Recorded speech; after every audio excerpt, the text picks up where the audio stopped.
Okay, so well, I'm really glad to be here, and thank you very much. A big part of my career over the past 40 years has been on the similarities between manufactured food and food constituents and drugs of abuse. And you'll see as I go through the talk that many, many years ago, many, many decades ago, I was talking about food as an addiction, and how this work has evolved is what this talk's about. So let's try to advance the slide. My disclosure is basically that I'm an inventor, and I'm very active in all this work, and very proud of it as well. As an inventor, you invent things, and I have a whole list of patents, but the short list is here. The last couple of them are using the food addiction model that our colleagues, my collaborators at Princeton University and our group have developed to screen for new pharmacological compounds for overeating. So that's been a big focus of our recent work, and I'll describe some of that. So I'll go through the 30 years quickly. You'll see some brain images, and you'll see how the food addiction concept, while initially ridiculed, and I was ridiculed as well, is not only caught on, but is now mainstream. How did I start thinking about this? Well, most research for me, and I'm a full-time researcher, I have 1,000 peer-reviewed scientific papers, is mind experiments. So I sit, and most people look at me and they go, "What are you doing?" I say, "I'm doing research." They think I'm just sitting there, but I'm thinking, and that's really how I work. So I remembered I love French fries. Dopamine is released in the nucleus accumbens by me just thinking of French fries. I love French fries. I remember being frustrated by not being able to take a lot of French fries out of the little paper containers they were in and wanting Big Mouth. And I love French fries. Then I went to Woodstock. I went to Woodstock as a medic. The one thing I learned at Woodstock, and I've published this 30 years later, is that if there's drugs and rock and roll and sex, no one says, "Where's the food?" They were really like, you know, you couldn't get food trucks in, it was muddy, and no one, it was like being on fen-phen. You forgot to eat. You forgot to eat. Then, as an addiction researcher, I worked in the area of inventing a concept for what withdrawal is and how to reverse it. So if you study withdrawal from any drug, you find that every drug withdrawal state is associated with overeating. The exception would be cannabis in acute use, but even in chronic use, you do see overeating. So this notion that we had that drugs on, food off, food on, drugs off, has been something I've studied scientifically. So for example, if you have a BMI over 40, you're significantly underrepresented as a smoker or drug user. Whereas if you have bulimia, you're significantly overrepresented. This goes back, again, I mentioned in there how I got interested with tobacco. Everyone who stops smoking gains weight, and they gain weight for a year. So it's not an acute withdrawal effect, it's chronic, and I studied that for, again, 30 years. And this is an ad used to sell tobacco, and basically it says you should smoke, especially if you're a woman, because it will give you a slender figure. And they didn't call the tennis tour for women the Virginia Slims tour for nothing. It was that marketing. So I've worked on this, and anyone who's interested in any of the scientific papers should just email me. My email is very easy. It's DR, that's an abbreviation for doctor, no periods, Mark with a K, Gold, G-O-L-D, @gmail. Now, I've worked in this area for a very long time, and these are just some of the papers we've worked on and books. And this is a 30-year summary that I'm very proud of, because if you work in AA or in recovery programs, they're always talking about taking a fearless moral inventory. So I did a 30-year review of my own work, And in that work, I said that I was a complete and absolute failure. And my friends were like writing me and asking me if I've had a midlife crisis or I was depressed. But really what it was I realized that I couldn't develop a new treatment for obesity based on my thinking, which was I need to suppress appetite. So the sea change in my work was realizing that I don't need to suppress appetite. All I need to do is make manufactured foods less reinforcing in the brain and try to get them to equal broccoli. So rather than target appetite, I targeted food addiction or food-related brain reinforcement. And to do that, first I brought together all these experts to Yale, and they taught me about their different area. And that's because in obesity medicine, there are very many people working who never speak to each other. So psychiatrists rarely speak to endocrinologists, and internists rarely speak to basic scientists. So we brought all these experts together, and Kelly Brownell, who you may know, and I hosted this historic conference. So if you just Google Yale Historic Conference, you come up with the proceedings. And there was the head of National Institute of Drug Abuse and also obesity researchers, and that enabled us to put the Food and Addiction book together, which you shouldn't buy, but I'm showing you.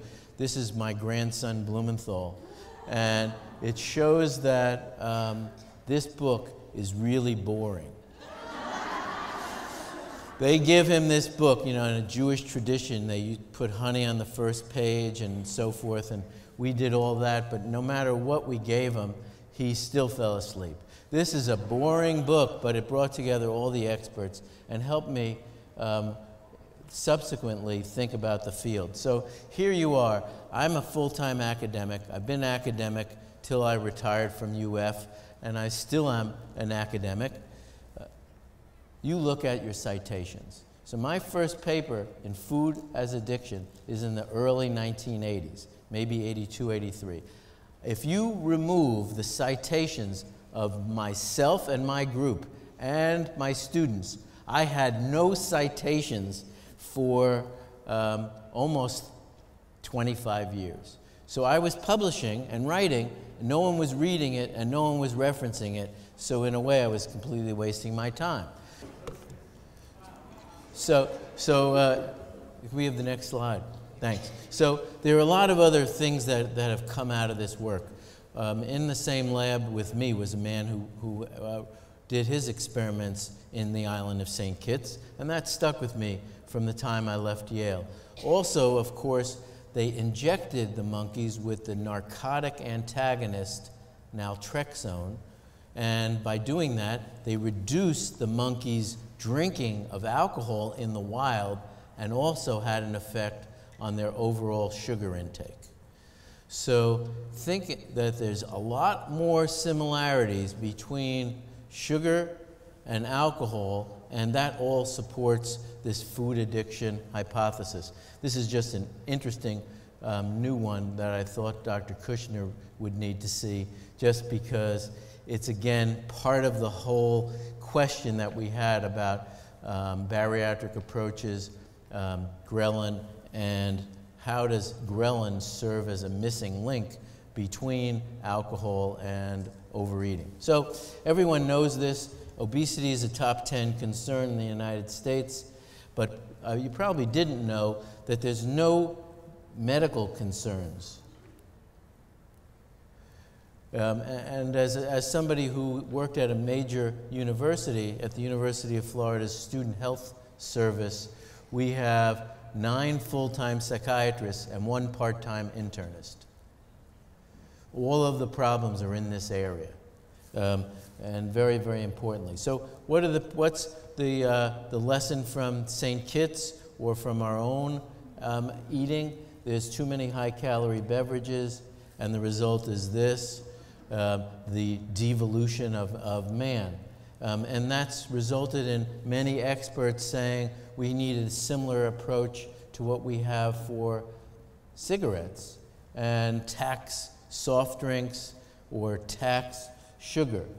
And I put this up just to show you that the same advertising that was associated with tobacco, the kind of start early, develop customer, reinforcement, starts the same way. For a better start in life, start early. And that's led the Rudd Center to this kind of prevention campaign, which is that it's very important what is the intrauterine exposure, and we may talk about it at our Lunch and Learn, just about the effects of eating, epigenetic effects, and maternal eating on the development of the brain as it relates to food. And by the way, Nicole Avina, who was here last year, who's a mentee of mine, has shown that if you overfeed pregnant rats sugar-rich foods, they are born alcohol preferring. So just in case you don't think it's true that Coca-Cola and constituents are, next video please, are, they consider themselves, that they have some drug-like qualities. Make the volume louder. Mr. Hadley, would you like a Coke? Never had one.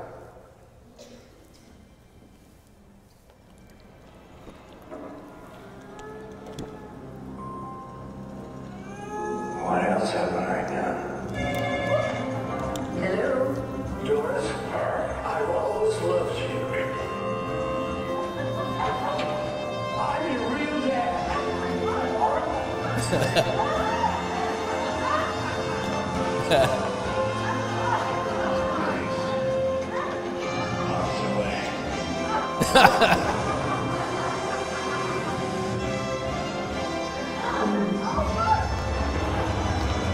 Mr. Hadley?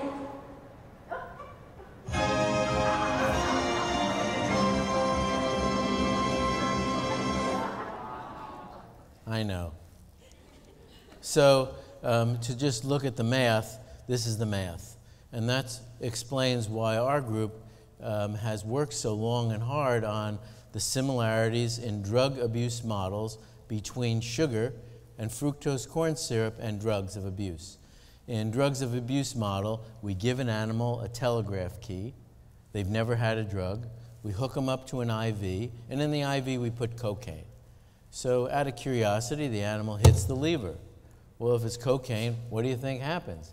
They hit the lever, hit the lever, hit the lever, hit the lever, and they keep hitting it. So they develop an addiction to the drug just on the basis of opportunity, the drug's effect on the brain, and it's short-circuiting the brain's reinforcement system so that rather than wait around for a sexual or other reinforcement, they can do it just like that. So we developed an animal model where animals self-administer sugar.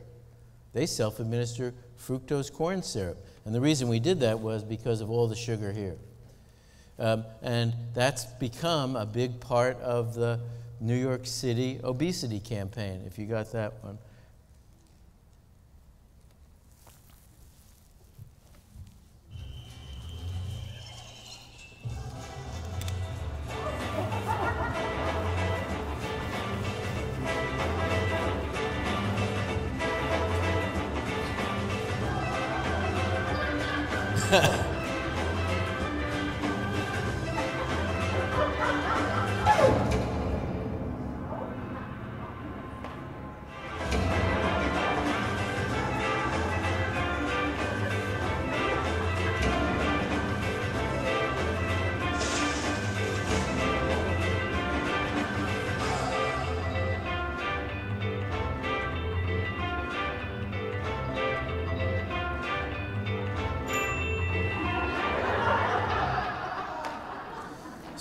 Thank you. So not only has the food addiction concept stood a whole host of attacks, and it has had heuristic or predictive value. You'll see that many of the new treatments for overeating are based on food addiction models. But even more, it's become a central focus for prevention campaigns and our sugar self-administration. So I think that's really positive. So clearly, animals will self-administer sugar, And while the dopamine released in the nucleus accumbens is less than released for cocaine, it's still significant, and there's no tolerance to it. So here's a good slide by the way, if you do have a good slide or find a funny video, please send it to me, because I use them. I mean, I can't be the Library of Congress, so the more help I get, the better. So here it is, basically. You eat sugar. This is not much different than other drugs of abuse. You like it. You crave it. Your blood sugar levels spike. Dopamine's released in the nucleus accumbens. You really like that. You then have drops in sugar, it falls, insulin's increased, you crave it, you take some more, and there goes the cycle. And I'd be happy, by the way, if you email me, I'll send you any original slides. Somebody who was in a lecture in St. Louis that I gave recently sent me this. This is a cartoon. You can't make this stuff up. Just like the drug model. By the way, a drug of abuse is defined by people like me, neuroscientists, as any substance that stimulates its own taking. So you give a rat a piece of desk or a podium, they'll maybe take it once, but they're not going to hit the lever till they die, and they're not going to hit the lever very often. You give them saline, nothing really much happens.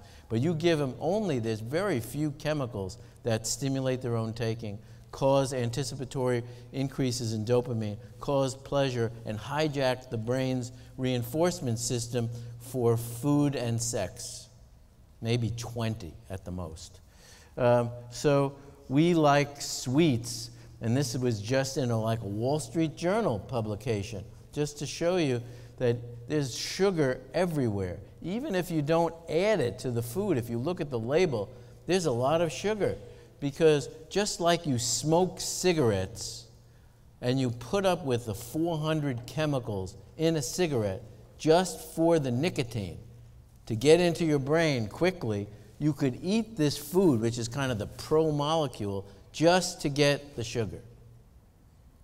And now, if you think about some of the soft drinks or the sport drinks, you get the sugar and caffeine. 2 drugs for the price of 1. Sorry. Okay. You saw Nicole last year, and I won't really go through how sugar affects the brain. If anyone's interested, she's got a nice TED lecture on it. But it pretty much is what I said. You get sugar, gets into the body, dopamine's released in the nucleus accumbens. You don't get tolerant to that. You like it, you still like it, you still like it, you still like it. And in animal experiments, both fructose corn syrup and sugar are self-administered by lab animals, but the big distinction is the fructose corn syrup animals self-administer and get obese at a higher rate. Both groups get opiate withdrawal even though they've never had an opiate. So think about this, like a pain medicine. They've never had a pain medicine.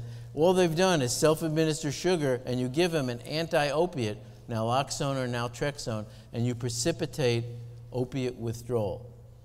So it shows you a number of things, but one that's very important is that sugars have a way to access the brain's endorphin system and cause changes in it that are similar to those produced by pain medicines.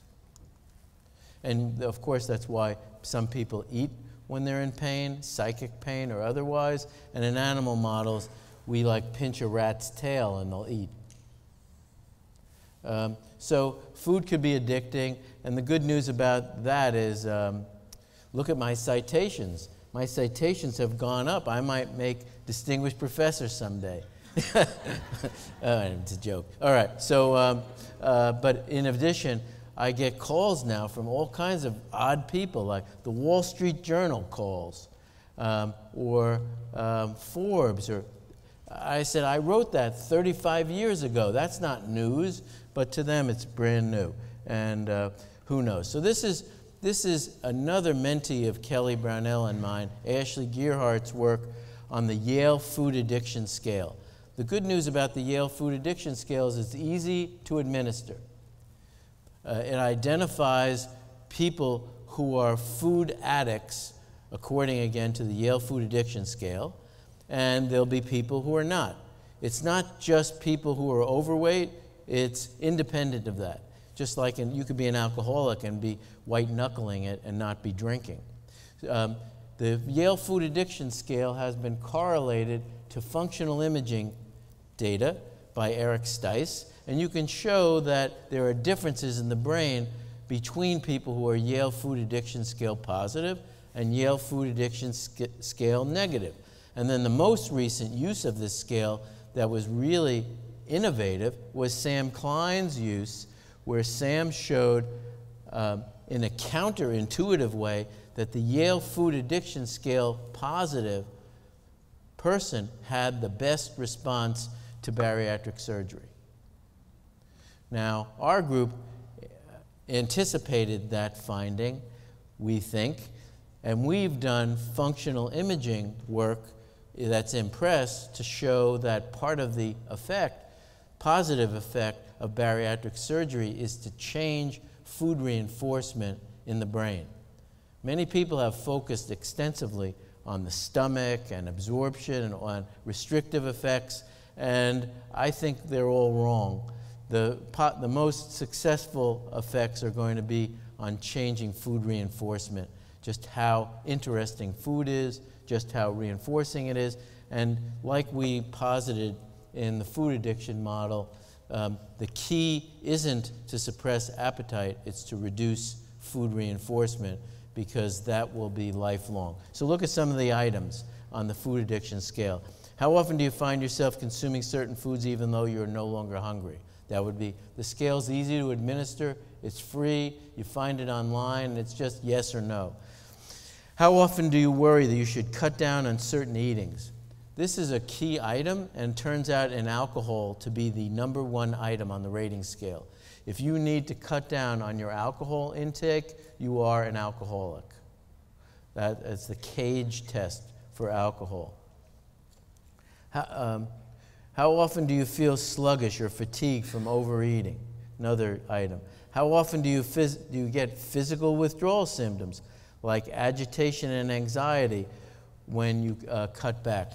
Now, this is another important item because withdrawal from a lot of different withdrawal gives you anxiety, and one of our big old-time inventions was where in the brain opiate withdrawal occurs. That's a paper of mine in 1978, and it's in an area of the brain that produces physical kind of agitation, anxiety.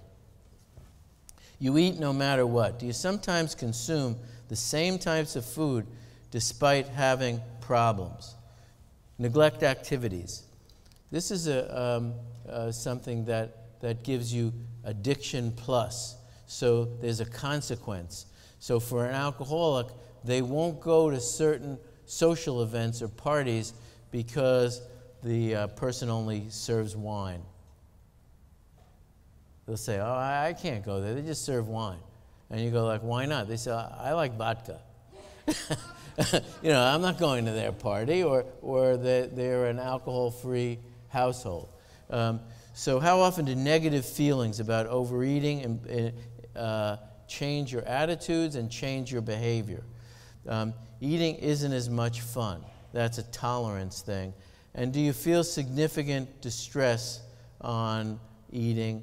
And do you have impairment, like inability to keep up with your activities? You change, this is what I meant before, you change, you make choices based on that.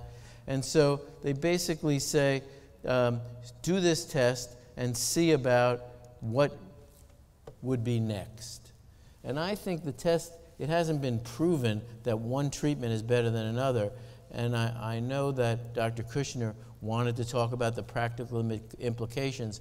The practical implication is that we're beyond rats. We have a brain model. We know their brain changes. We know that these changes are critically important in both perception and reinforcement of certain types of food. And we now are at the point where this kind of information could dictate treatment choices. The treatment choices could be going to meetings, it could be going to meetings plus having surgery, could be going to meetings plus medicine, and that's yet to be absolutely defined. So this is since I like French fries, this is what we've used in our functional imaging. We show people French fries or logos and look in their brain. And you might be surprised to know that if you like one brand or another of fast food, just showing you the logo causes dopamine release in the nucleus accumbens. So it's not dissimilar from what we've shown for cocaine, where we show an ex-cocaine addict cocaine, and their brain lights up because of anticipation. So addiction, food addiction, means that the relationship between the food and your brain is pathological, and you're pathologically attached, almost like fatal attraction, a bad lover. You know that you got to do something about this relationship, but it's almost impossible to do it, and it's impossible to do it alone. This is the target in the brain. Science, neuroscience has progressed so far that we do really understand where in the brain this occurs. We can see the nucleus accumbens. In animals, we can actually stick something in it and measure dopamine, and in humans, we can see it, and we can see the effects of manufactured food on it. Bet you can't eat just one. And that becomes a dare. So what is addiction? Addiction, the definition has been changed, and part because of work by Volkoff and our group showing that cocaine's addicting, even though it has a minor withdrawal syndrome, but it's still addicting. So when the DSM changed to allow for cocaine to be addicting, that meant gambling could be addicting. And I presented to the people who make these decisions food as an addiction. Of course, they rejected it, but they did say that depends how gambling goes as to whether they'll consider food or sex in the DSM. But nevertheless, you get craving, you get binging, you get withdrawal, you get cross-sensitization, you get more drive to the drug, increased locomotion, increased consumption, and this is what it looks like. So this is my version of what the brain looks like across species. So across species, in a rat, they have a certain amount of dopamine receptors, and a monkey has a certain amount, and a human. We use Michelangelo's David here, so just use your imagination. And as body mass index goes up, you see changes in the D2 receptor on PET scan. And the big news in this is when this was done by the National Institute of Drug Abuse at Brookhaven National Labs, the scientists could not tell the difference between a human PET scan for dopamine for obesity and a human PET scan for alcohol. So it's back to the monkeys of St. Kitts, and you can see quite clearly that there's a downregulation in dopamine from the overstimulation. So what does this mean? If you have low dopamine, you need to keep eating to get dopamine release, or keep drinking to get dopamine release. Is not to get high, it's to break even. And breaking even becomes the name of the game. So we've written about that. We think about weight. We think about dieting. The media tells us, but they haven't been much help. One thing that could help would be controlling sugar like alcohol, but it's very, very controversial and has been very hard to do. But over the past 50 years, sugar consumption has tripled worldwide. And it's very clear what's happened with alcohol taxation and tobacco taxation, and it's been a very effective public health, I should skip this, public health message. I'll send anyone the video, but suffice it to say, you didn't want to see this, suffice it to say that if it's farm to table or hunting to table, we're at no risk right now of this room being taken over by chicken McNuggets. You can't hunt for them. They won't go running by like a turkey and us go, hey, I just shot myself a chicken McNugget. You know, good luck. So what's in it, there are nice descriptions, both scientifically and otherwise, but the bottom line is it's made to stimulate its own taking. That's the point. Just put yourself, you're in a capitalist society, put yourself in the mode of, you own a fast food restaurant. Do you want one where people come in and you serve them a piece of paper, rice cake? They'll never come back. They're certainly not going to get dopamine release when they see your logo. I mean, you want something that says, pay attention. That was good. I feel better. And I'd like to do that again. So what's the similarities between drug abuse and food? Drugs increase the dopamine in the nucleus accumbens. Food the dopamine release in the nucleus accumbens. Opiate antagonists, it's all pretty much the same. What are the current treatments? Blame the patient. Now, the reason I started with this is because, you know, keep in mind, I worked at Yale for many years, and in my early work in addiction, we were not allowed to admit an alcoholic to the hospital. And I bet you remember the time that was commonplace at all academic medical centers. You could admit them to medicine if they had hepatitis or cirrhosis, but you couldn't admit them otherwise. That's where AA came in, the church basement and so forth. For tobacco smoking, we spent the first 30 years that I worked on tobacco, and I've written textbooks on tobacco, blaming the patient. They'd come in and go, you need to stop smoking. If you don't stop smoking, you're going to get cancer. And doctors as a group failed miserably because that's not a treatment. That's blaming the person. We tell people to go on a diet. What diet? I don't know what diet. I have daughters and daughter-in-law who've been recently had a baby, and they went to their gynecologist. They're both doctors, OBGYN, and said, what diet should I have during my pregnancy? And they said, it doesn't really matter as long as you don't gain more than this amount of weight. That's not a diet. That's not even evidence-based. We tell people to read a book.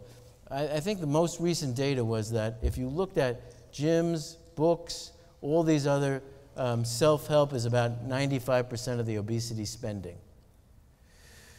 So I think psychoeducation is a treatment. It's underutilized. You know, one approach to cognitive psychoeducation would be change the plate. In functional imaging, if you have a big plate, your brain feels cheated unless the plate's full. You need plate art to fill the plate up so your brain doesn't think you're cheating it. Change the plate. One of my older daughters got married. She asked my wife to see our plates, you know, our wedding plates. And we've been married 45 years. So she showed her and she said, I didn't mean the salad plate. They changed the size of the plate on us and nobody noticed. That's very important. Eat slowly. Our group showed in functional imaging that if you're a thin person, the food signal takes about 12 minutes to reach the brain. So that's still 12 minutes. And if, as you increase the BMI beyond that, it takes longer and longer. And it can take 30 minutes for the first signal to reach the brain after you begin eating. So when you say eat slowly, that means painfully slow. Pretend you're French and you have nothing to do. Watch the sizes. We're in the middle of a size creep. So watch the sizes. Portion control is very important. And as I said about myself and French fries, I used to be able to not fit my fingers in. There were maybe 8 French fries in a French fry container. And that's certainly not the case anymore. And that's now a part of the prevention. This is kind of called psychoeducation. What is in these things, so that in a way you are used to, you're almost tolerant to these changes. So if somebody gave you a small portion, your brain would say, the host was cheap. They're not generous. So what can we do? We could eat less of certain things. Salt's certainly one of them. Fast food's another. All these kind of sugar and constructed foods that are designed as smart bombs, if you will, to stimulate their own taking. I'll go back to being a German Jewish person. I used to say that my family helped me a great deal in this field because my grandmother used to say, if you like it, it's bad for you. And she certainly cooked like that. I needed to marry Janice Finn to get like any food that was even decent. So there is this whole notion, the more changes, the more variety, the more brain reinforcement. So if you think about food like sex, the more variety, the more interesting. And the same would apply with food choices. We have so many choices that we set up maximum dopamine release just by switching from Mexican food to deli to steak. Every switch gives us maximum reinforcement. And you could almost construct a diet by any food you like. Just eat it until you're bored to death. We need to exercise more. Now, Dr. Kushner and I have told people to exercise, so when I was at Yale, we would say to people in hedge funds to exercise, and that's walking the dog in Greenwich. Be in groups. Group approach is better than alone. Alone is isolation. It's almost impossible for an alcoholic to be treated without a group, a support group, somebody that's been there, somebody as a guide, and that's very important. So how is it possible that's one disease? It's impossible. And the food addiction scale is one way to separate people out. This is kind of good work, isn't it? I thought that I'd show you that even surgery is going to be seen as a brain intervention. Another clue to the food addiction hypothesis is one of the main complications of bariatric surgery is developing an addiction. If you look at the long-term outcomes, it's depression and addiction. Those are pretty much it. Okay, so why isn't there a safe weight loss pill, CNN asked me. And I said, it's easy, because we've been focused on appetite. Appetite is probably not really suppressible. It's too important. It would be like, what would you need to do in the brain to eliminate a sex drive? Good luck. There are new treatments out there for diabetes that have been approved. There are new treatments for, this is missing the headline, sorry, old treatments that have been around, both for type 2 diabetes that have effect on weight loss. Glucophage is used very actively for medication-induced weight gain in psychiatry. And by the way, there's a new report last week on naltrexone comparison to glucophage in antipsychotic-related weight gain. And I think you'll see more of that. There are all kinds of new treatments, and many of them are based on addiction models. So without going through the great detail, if a treatment includes phentermine, it includes an amphetamine, and I already said drugs and food compete in the brain for the same reinforcement site. That makes sense. If it includes phentermine plus topiramate, topiramate's used for alcohol craving. So many of the new treatments are being constructed on the basis of food addiction model or on the basis of glucose and insulin. So, you know, there's exceptions to that. Serotonergic treatment. This is a treatment that's kind of related to our try for 60 milligrams of Prozac or 80 milligrams of Prozac, but it's based on the fact that the brain has a lot of different receptor systems, and one of them, the 5-HT2C system, is very relevant to overeating. And that's the basis of that. If you knock out mice, they just eat continuously.